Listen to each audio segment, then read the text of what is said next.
Hi dears, welcome back. ഞാൻ ഇന്ന് വന്നിരിക്കുന്നത് ഓണം സ്പെഷ്യൽ സേമിയ പായസത്തിൻ്റെ റെസിപ്പി ആയിട്ടാണ്.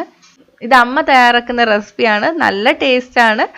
കണ്ടൻസ്ഡ് മിൽക്കിൻ്റെ ഒന്നും ആവശ്യമില്ല. അല്ലാതെ തന്നെ അതിനേക്കാൾ ടേസ്റ്റിൽ നമുക്ക് സേമിയ പായസം പെട്ടെന്ന് തയ്യാറാക്കി എടുക്കാൻ പറ്റും.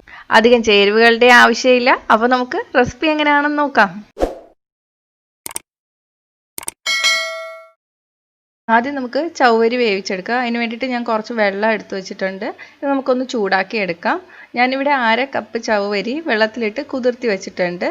വെള്ളത്തിൽ കുതിർത്തി വെച്ചാൽ നമുക്ക് ചവ്വരി വേഗത്തിൽ തന്നെ വേവിച്ചെടുക്കാൻ പറ്റും. ഇല്ലെങ്കിൽ കുക്കറിലൊക്കെ ഇട്ട് വേവിച്ചെടുക്കണം. 2 or 3 വിസിലൊക്കെ വേണ്ടി വരും. കുക്കറിൻ്റെ വേവ് അനുസരിച്ചിട്ട് വിസിലിൻ്റെ എണ്ണം മാറ്റം വരും. ചവ്വരി 1 or 2 മണിക്കൂർ വെള്ളത്തിലിട്ടിട്ട് കുതിർത്തിയെടുത്താൽ മതി. വെള്ളം ഒന്ന് ചൂടായി വരുമ്പോഴേക്ക് നമുക്ക് ഈ ചവ്വരി ചേർത്ത് കൊടുക്കാം. ഇനി ഇത് നന്നായിട്ട് വേവിച്ചെടുക്കണം. ചവ്വരി നല്ല ഗ്ലാസ് പോലെ ആയി വരണം.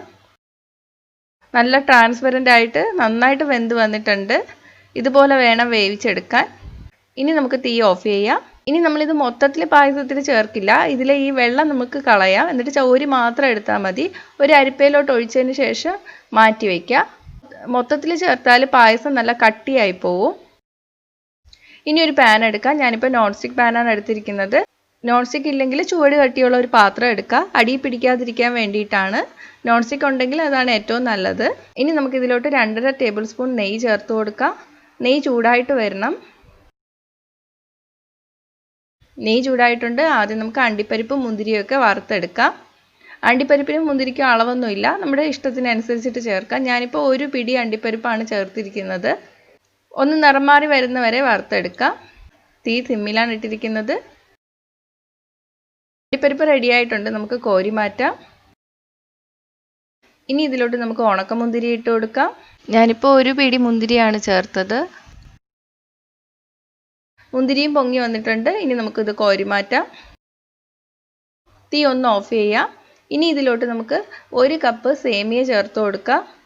തീ ഓഫ് ചെയ്തില്ലെങ്കിൽ നെയ്യ് നല്ല ചൂടായിട്ടാണ് കിടക്കുന്നത്. ചിലപ്പോൾ സേമിയ പെട്ടെന്ന് കരിഞ്ഞു പോവും. നല്ല ചെറിയ വെർമിസെല്ലിയാണ് എടുത്തിരിക്കുന്നത്. വെർമിസെല്ലി പല സൈസിൽ വാങ്ങാൻ കിട്ടും. ഏറ്റവും ചെറിയ വെർമിസെല്ലിയാണ് പായസം വയ്ക്കാൻ ഏറ്റവും ടേസ്റ്റ്. വലുതൊക്കെ ഉണ്ടെങ്കിൽ നമുക്ക് ഉപ്പുമാവൊക്കെ ഉണ്ടാക്കാൻ ടേസ്റ്റ് ഉണ്ട്. പായസം വെച്ചാൽ അതുകൊണ്ട് ഒരു ടേസ്റ്റും കാണില്ല. ഏറ്റവും ചെറിയ സൈസിലുള്ള വെർമിസെല്ലി തന്നെ വാങ്ങാം. ഒന്ന് ഇളക്കി കൊടുക്കാം. ഇനി ഇതിലോട്ട് ഞാൻ 2.25 കപ്പ് പഞ്ചസാര ചേർത്ത് കൊടുക്കുകയാണ്. ഈ 2.25 കപ്പ് പഞ്ചസാര ചേർക്കുമ്പോൾ നല്ല മധുരമായിരിക്കും പായസത്തിന്. പായസത്തിന് കുറച്ച് മധുരം ഉള്ളപ്പോഴാണല്ലോ ടേസ്റ്റ്. പിന്നെ ഇപ്പോൾ അത്ര മധുരം വേണ്ടാന്നുള്ളവർക്കാണെങ്കിൽ 1.25 കപ്പ് മുതൽ 2 കപ്പ് വരെ പഞ്ചസാര ചേർത്താൽ മതി. തീ ഓൺ ചെയ്ത് കൊടുക്കാം. സിമ്മിലോട്ട് വയ്ക്കുക. തീ കുറച്ചിട്ടിട്ട് നന്നായിട്ടൊന്ന് ഇളക്കി കൊടുക്കുക. അടിയിൽ പിടിക്കരുത്. ഇനി ഈ നെയ്യിൽ സേമിയയും പഞ്ചസാരയും കൂടി ഇട്ടിട്ട് ഒന്ന് വറുത്തെടുക്കുകയാണ്. പഞ്ചസാര ഒന്ന് ചൂടായിട്ട് ഉരുകി തുടങ്ങണം. ഇങ്ങനെ ചെയ്യുമ്പോൾ വെർമിസെല്ലിയിൽ പഞ്ചസാര നന്നായിട്ട് പിടിച്ചു വരും. അതുപോലെ നെയ്യിൽ പഞ്ചസാര കൂടി ചേർത്ത് വഴറ്റുന്നതുകൊണ്ട് നല്ല ടേസ്റ്റാണ്. കരിഞ്ഞു പോകാതിരിക്കാൻ നോക്കുക. 5-6 മിനിറ്റ് കഴിയുമ്പോൾ പഞ്ചസാര ചെറുതായിട്ടൊന്ന് ഉരുകി തുടങ്ങും. പിന്നെ ആ സേമിയയുടെ കളർ ചെറുതായിട്ടൊന്ന് മാറി തുടങ്ങും. ആ സമയത്ത് നമ്മൾ ഇതിലോട്ട് പാൽ ഒഴിച്ചു കൊടുക്കണം. കൂടുതൽ വറുത്തെടുക്കരുത്. കരിഞ്ഞു പോകാതിരിക്കാനും ശ്രദ്ധിക്കണം. അപ്പോൾ നമ്മളിത് ഇളക്കുമ്പോൾ വേറെ എങ്ങോട്ടും പോകരുത്. ഇവിടെ തന്നെ നിൽക്കുക. ഞാനിത് ഇളക്കിക്കൊണ്ട് നിൽക്കുമ്പോൾ അപ്പുറത്തെ അടുപ്പിൽ പാല് ചൂടാക്കാൻ വെച്ചിട്ടുണ്ട്.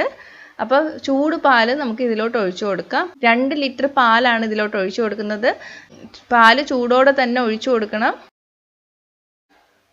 ചൂടുള്ള പാല് തന്നെ ഇതിലോട്ട് ഒഴിക്കുക. തണുത്ത പാലെടുത്ത് ഒഴിക്കരുത്. പാൽ ഇതിലോട്ട് ഒഴിച്ചു കൊടുക്കുമ്പോഴേക്ക് സേമിയ ഇതുപോലെ കട്ടി പിടിച്ചൊക്കെ കിടക്കും. അത് സാരമില്ല. ഒന്ന് തിളച്ച് കഴിയുമ്പോഴേക്ക് വിട്ട് വന്നോളും. ഞാനിപ്പോൾ ഒഴിച്ചില്ലേ, ഈ സമയത്ത് തന്നെ ഒഴിക്കാം കേട്ടോ. കൂടുതലിട്ട് വറുക്കണ്ട.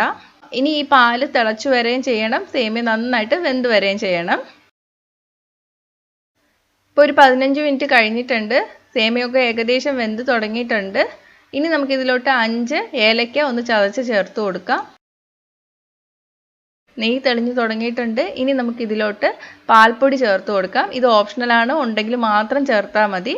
ഞാനിപ്പോൾ 2 ടേബിൾ സ്പൂൺ പാൽപ്പൊടി ചേർത്ത് കൊടുക്കുകയാണ്. ഞാനിപ്പോൾ ഡയറക്റ്റാണ് ചേർത്തത്. ചില പാൽപ്പൊടിയൊക്കെ ചൂടിൽ ഡയറക്റ്റ് ചേർത്താൽ കലങ്ങി വരില്ല. അങ്ങനെയുള്ള പാൽപ്പൊടിയാണെങ്കിൽ നിങ്ങൾ സെപ്പറേറ്റ് കുറച്ച് വെള്ളത്തിലൊന്നും കലക്കിയിട്ട് ഇതിലോട്ട് ചേർത്ത് കൊടുത്താൽ മതി. അപ്പം നമ്മൾ യൂസ് ചെയ്യുന്ന പാൽപ്പൊടി ആകുമ്പോൾ നമുക്ക് അറിയാലോ എങ്ങനെയാണ് അത് കലക്കിയെടുക്കുന്നതെന്ന്. അപ്പോൾ 2 ടേബിൾ സ്പൂൺ പാൽപ്പൊടി എടുത്തിട്ട് കലക്കിയിട്ട് ചേർത്താലും മതി. ഇനി ഇതൊന്ന് നന്നായിട്ട് തിളച്ചു വരണം. തിളച്ച് തുടങ്ങിയിട്ടുണ്ട്. ഇനി നമുക്ക് ഇതിലോട്ട് അണ്ടിപ്പരിപ്പ് മുന്തിരിയൊക്കെ വറുത്ത് വെച്ചിരിക്കുന്നത് കൂടി ചേർത്ത് കൊടുക്കാം. ഇനി നമുക്ക് തീ ഓഫ് ചെയ്യാം. ഇത്രയേ ഉള്ളൂ, നമ്മുടെ പായസം റെഡി ആയിട്ടുണ്ട്. ഇനി ഇത് തണുത്തതിന് ശേഷമാണ് എനിക്ക് ടേസ്റ്റ് കൂടുതൽ തോന്നിയിട്ടുള്ളത്.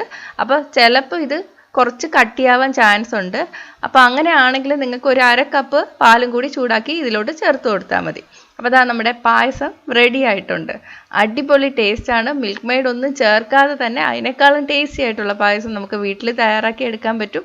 അപ്പോൾ ഈ രീതിയിലൊന്ന് ട്രൈ ചെയ്ത് നോക്കണം കേട്ടോ. നോക്കിയിട്ട് നിങ്ങളുടെ അഭിപ്രായം കമൻറ്റ് ചെയ്യുക. ഇഷ്ടമായെങ്കിൽ ലൈക്കും ഷെയറും ചെയ്യുക. ഇഷ്ടപ്പെട്ടില്ലെങ്കിൽ ഡിസ്ലൈക്കും ചെയ്യുക. കൂടുതൽ റെസിപ്പികൾക്കായിട്ട് ചാനൽ ഇതുവരെ സബ്സ്ക്രൈബ് ചെയ്യാത്തവർ സബ്സ്ക്രൈബ് ചെയ്യാൻ മറക്കല്ലേ. അപ്പോൾ അടുത്ത നല്ലൊരു റെസിപ്പി ആയിട്ട് കാണാം. ബൈ.